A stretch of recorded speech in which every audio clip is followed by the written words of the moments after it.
Welcome to the channel Fairy Tales of the World and enjoy listening. The Bird with 9 Heads. Chinese folktale. Long, long ago, there once lived a king and a queen who had a daughter. One day, when the daughter went walking in the garden, a tremendous storm suddenly came up and carried her away with it. Now the storm had come from the bird with 9 heads, who had robbed the princess and brought her to his cave.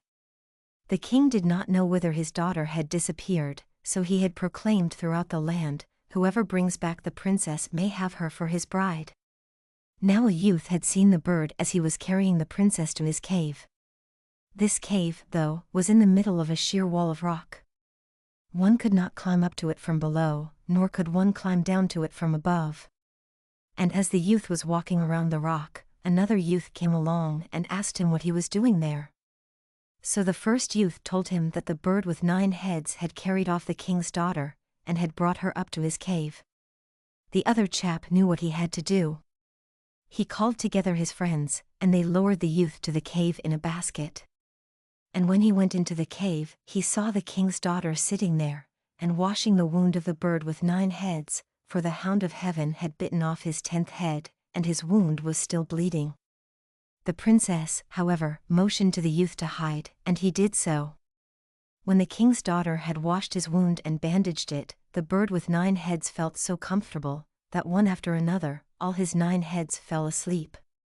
Then the youth stepped forth from his hiding place, and cut off his 9 heads with a sword. But the king's daughter said, "It would be best if you were hauled up first, and I came after." "No," said the youth. "I will wait below here, until you are in safety." At first the king's daughter was not willing, yet at last she allowed herself to be persuaded, and climbed into the basket. But before she did so, she took a long pin from her hair, broke it into 2 halves and gave him one and kept the other. She also divided her silken kerchief with him, and told him to take good care of both her gifts. But when the other man had drawn up the king's daughter, he took her along with him, and left the youth in the cave, in spite of all his calling and pleading. The youth now took a walk about the cave. There he saw a number of maidens, all of whom had been carried off by the bird with 9 heads, and who had perished there of hunger. And on the wall hung a fish, nailed against it with 4 nails. When he touched the fish, the latter turned into a handsome youth, who thanked him for delivering him, and they agreed to regard each other as brothers. Soon the first youth grew very hungry. He stepped out in front of the cave to search for food, but only stones were lying there. Then, suddenly, he saw a great dragon, who was licking a stone. The youth imitated him, and before long his hunger had disappeared. He next asked the dragon how he could get away from the cave, and the dragon nodded his head in the direction of his tail, as much as to say he should seat himself upon it. So he climbed up, and in the twinkling of an eye he was down on the ground, and the dragon had disappeared. He then went on until he found a tortoise shell full of beautiful pearls. But they were magic pearls, for if you flung them into the fire ceased to burn, and if you flung them into the water divided and you could walk through the midst of it. The youth took the pearls out of the tortoise shell, and put them in his pocket. Not long after he reached the seashore. Here he flung a pearl into the sea, and at once the waters divided and he could see the sea dragon. The sea dragon cried, "Who is disturbing me here in my own kingdom?" The youth answered, "I found pearls in a tortoise shell, and have flung one into the sea, and now the waters have divided for me." "If that is the case," said the dragon, "then come into the sea with me, and we will live there together." Then the youth recognized him for the same dragon whom he had seen in the cave. And with him was the youth with whom he had formed a bond of brotherhood. He was the dragon's son. "Since you have saved my son and become his brother, I am your father," said the old dragon. And he entertained him hospitably with food and wine. One day his friend said to him, "My father is sure to want to reward you. But accept no money, nor any jewels from him, but only the little gourd flask over yonder. With it you can conjure up whatever you wish." And, sure enough, the old dragon asked him what he wanted by way of a reward, and the youth answered, "I want no money, nor any jewels." All I want is the little gourd flask over yonder."